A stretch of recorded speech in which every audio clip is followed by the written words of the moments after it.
Ben McCall asking, Abolish Father, can you tell me what happens when I leave this world? Sí, déjame la cosa, obviamente, que una justicia que entero. Era la cosa, obviamente, o hay una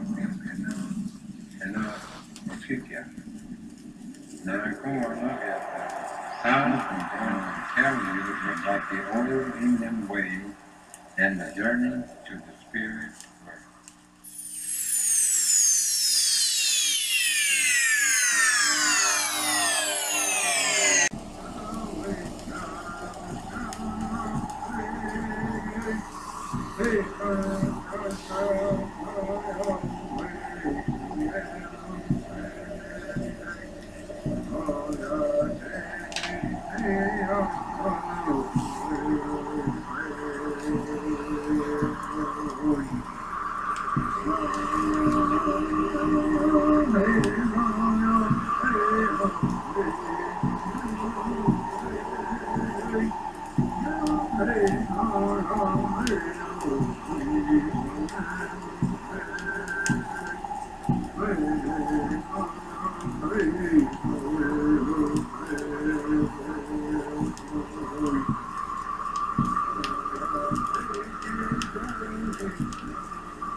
Pine trees seem to say,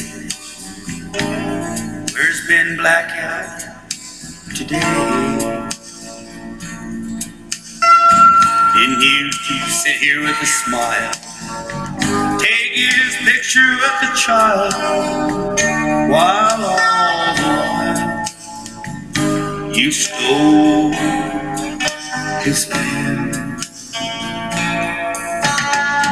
Why it seemed like just yesterday that I heard Black Elk say, these here Black Hills are our land, stolen by the white man, shrine of democracy, land of the free, but not for you or for me.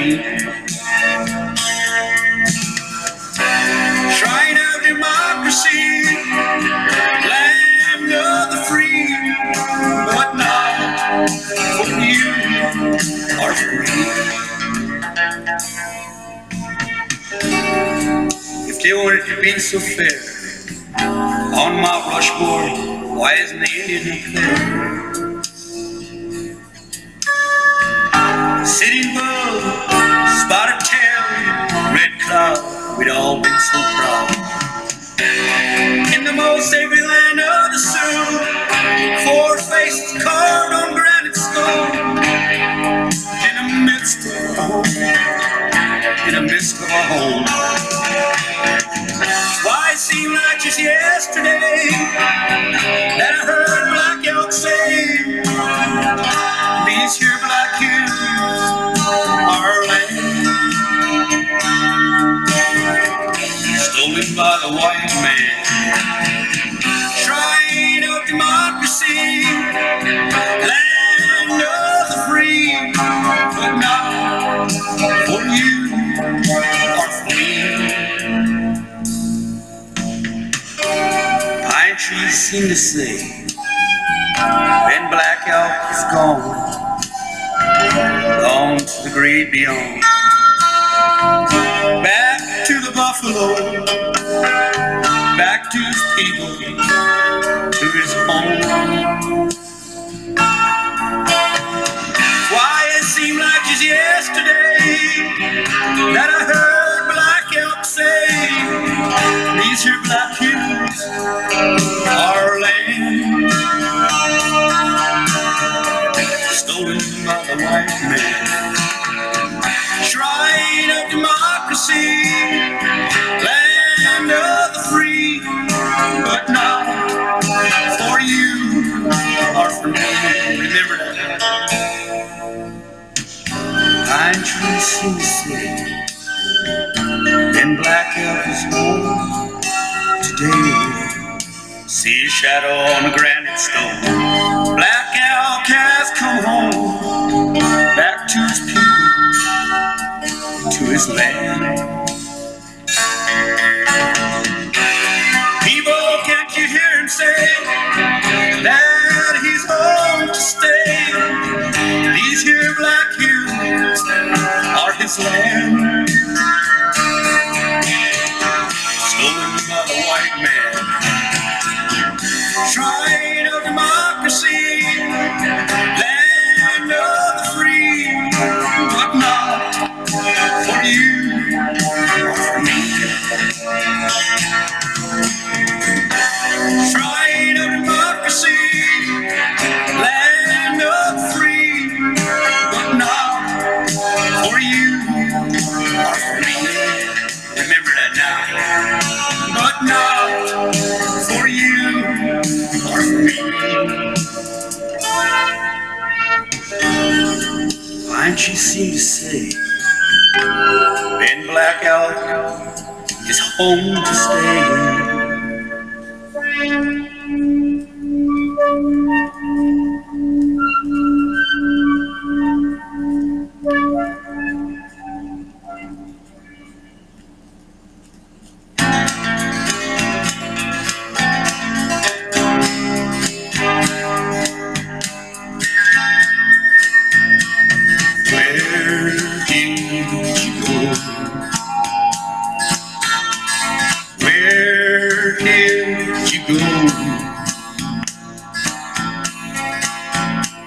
Clothed me when I was naked in the snow, sheltered me from the bitter cold, fed me when I was hungry in my soul.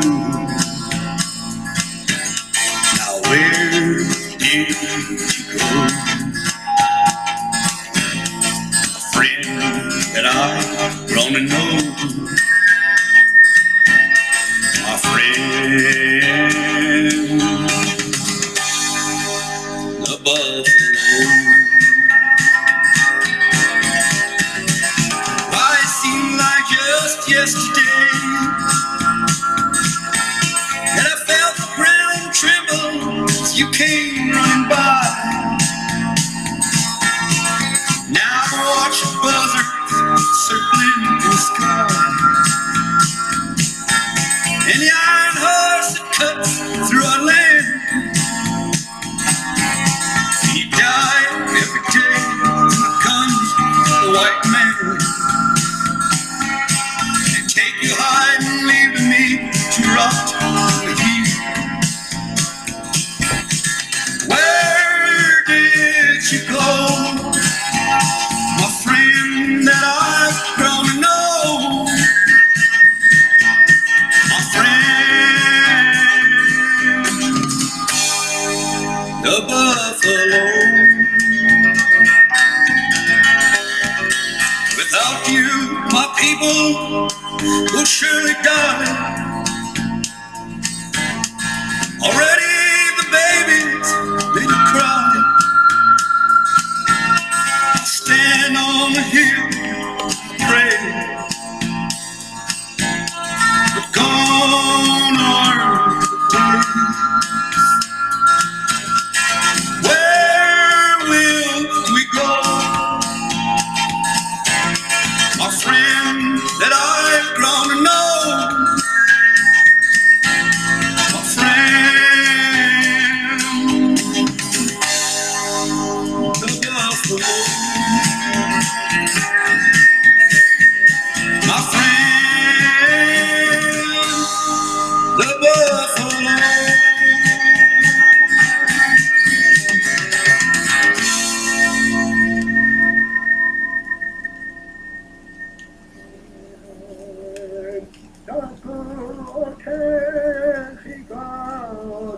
An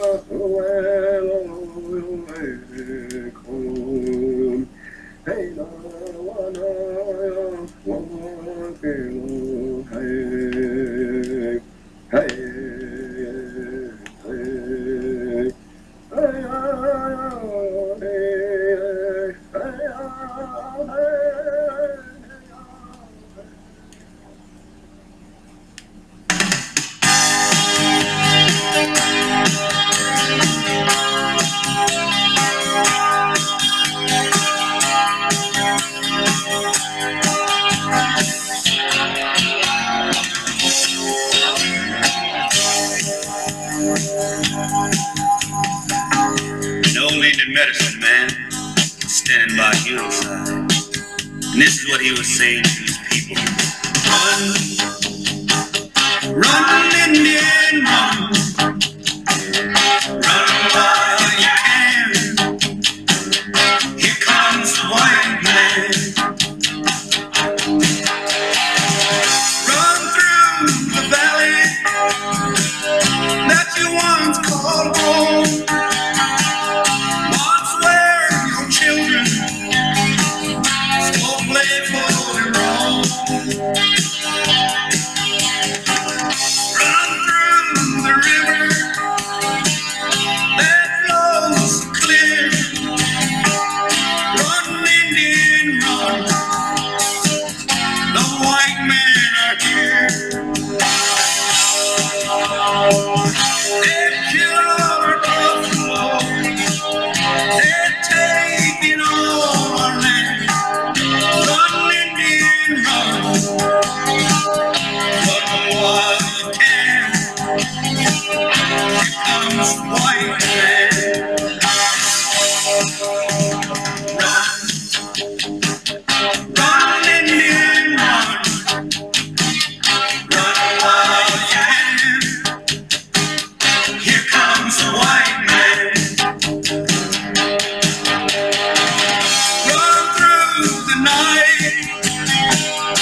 First of all, I just want to thank the camp for being able to mobilize so fast. Last time the people went out, the state police reacted with violence. They reacted with all their, I guess, military machines. So we went out, we stopped the construction for the day. The workers returned back to Mandan.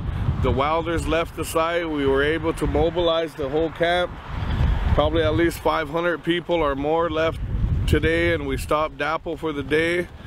And we went around our 20-mile boundary. We have a buffer zone, 20 miles on each side of the river. So today we drove around that boundary and made sure they weren't working within there. And we also stopped construction for the day peacefully. Nobody was arrested. There was no violence. No one went to jail. So it was a good day for the people today. Just one baby step. We shut down 5 sites today. 5. It's a beautiful day. No matter what, we always count our victories, and today Dakota Access workers fled the scene because they saw the numbers that we had. And I want to thank everyone for your fighting warrior spirit, for coming here to protect sacred water, to remember, and for remembering your ancestors. You all, everyone here is a prayer answered by your ancestors.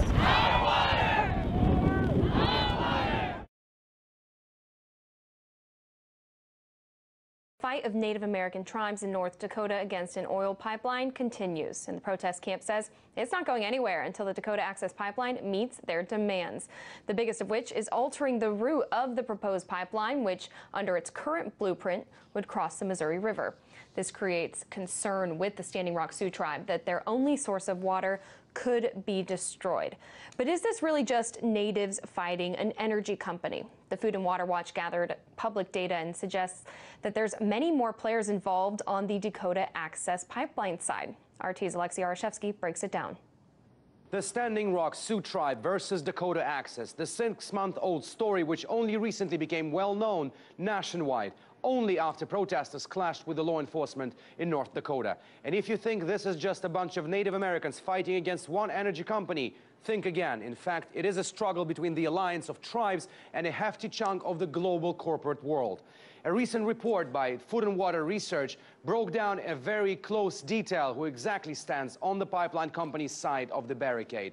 Dubbed Who's Banking on the Dakota Access Pipeline, it has a long list of sponsors involved in sponsoring the proposed pipeline, with a lot of names familiar to everyone in America. Now, the Energy Transfer family consists of 4 companies: Sunoco Logistics, Energy Transfer Partners, Energy Transfer Equity, and the Dakota Access. This is a conglomerate sponsored by 38 banks and corporations with investments ranging from $30 million to almost $600 million.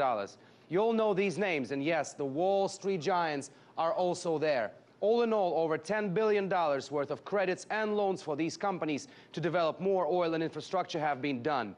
The company directly responsible for building the back-end pipeline, Dakota Access, is directly sponsored by 17 banks, including domestic names like Wells Fargo and Citibank, each contributing around $500 million, and the ones from overseas like ICBC London and Mizuho Bank.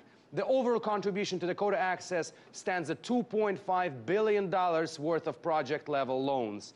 Needless to say, all these banks are expecting to be paid back within a decade, and thus you can better understand the reluctance of the energy company to stop the construction. Some goose-laying golden eggs indeed.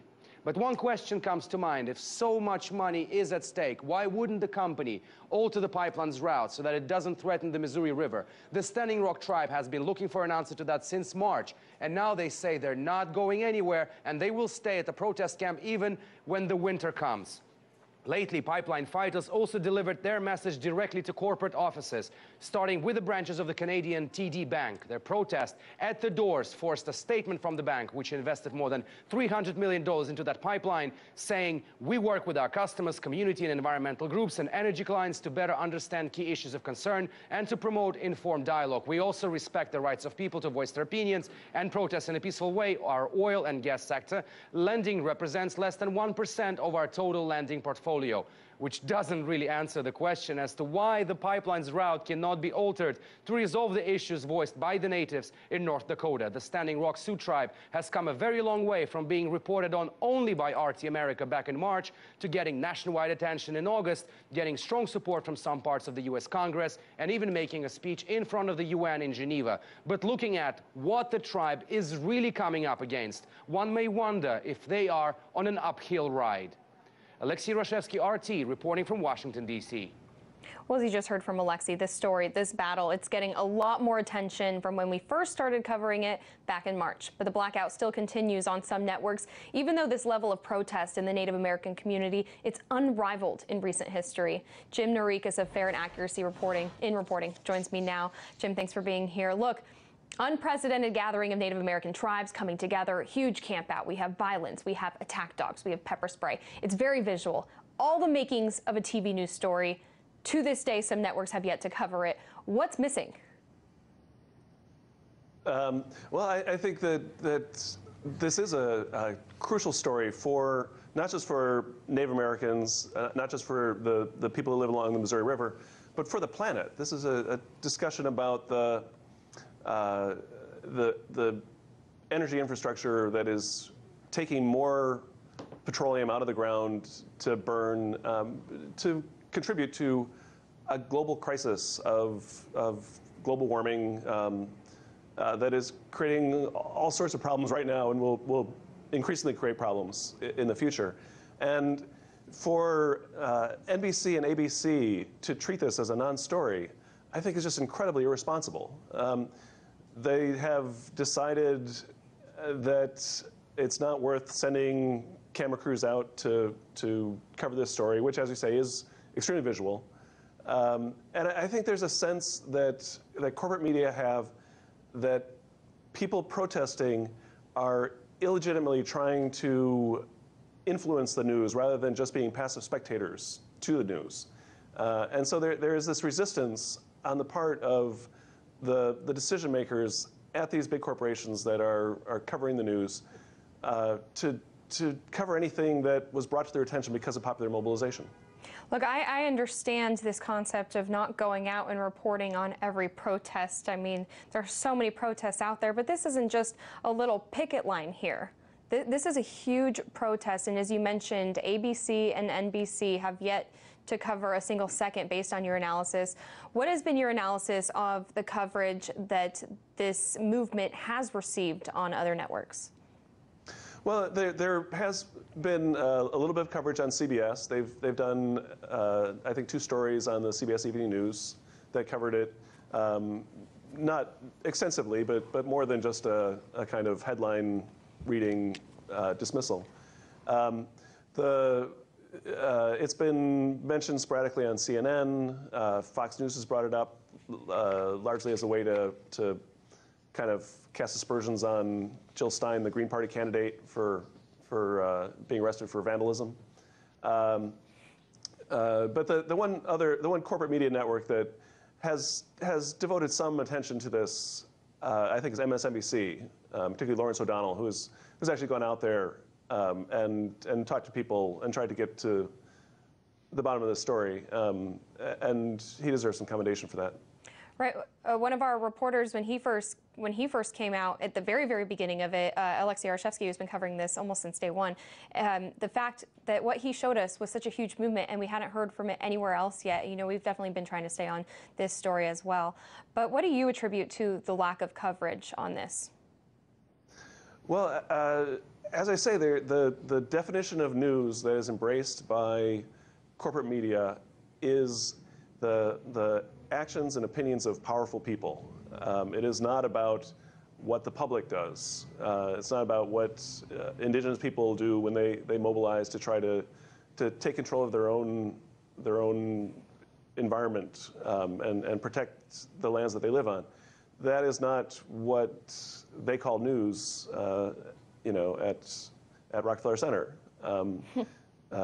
This is, and I think that we really need a broader idea of news that looks not only at when people are coming together like this, that's a story in itself, but when you're talking about a story that really affects the planet, it is really time for corporate media who live on the same world as the rest of us to consider that these decisions are having an impact on the climate that we all depend on to sustain human life. And if we're not going to start looking at these questions of, do we frack oil to extract all the oil out of, under North Dakota? Do we build pipelines from Canada? Do we remove mountaintops to dig up coal? These are the questions that are going to determine whether we have a habitable planet for human civilization or not. There's really no bigger story for me to be covering. We only have about 30 seconds left, but I want to ask you real quick, do you think mainstream media will turn it around? I feel like the people at NBC and ABC seem to have decided almost like they've turned their back on this story. They've decided that it's not important and they're not going to cover it. I'm hoping that as the story, people are making their own news, and I'm hoping that corporate media will pay attention to that phenomenon. And we've seen the power of social media really drive this story forward. Jim Narikas, editor of Fair and Accuracy in Reporting. Thank you so much.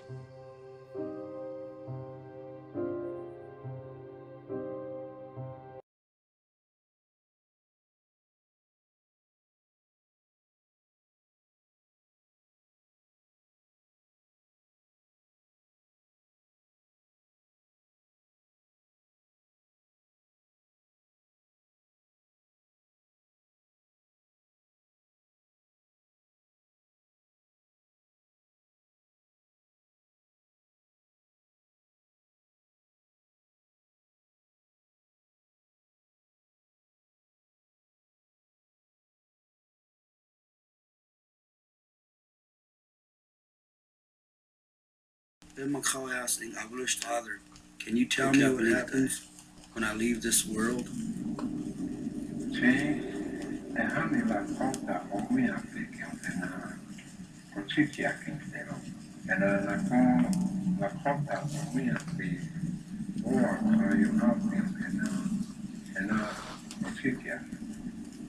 Now I go and look at the sounds and tell you about the old Indian way and the journey to the spirit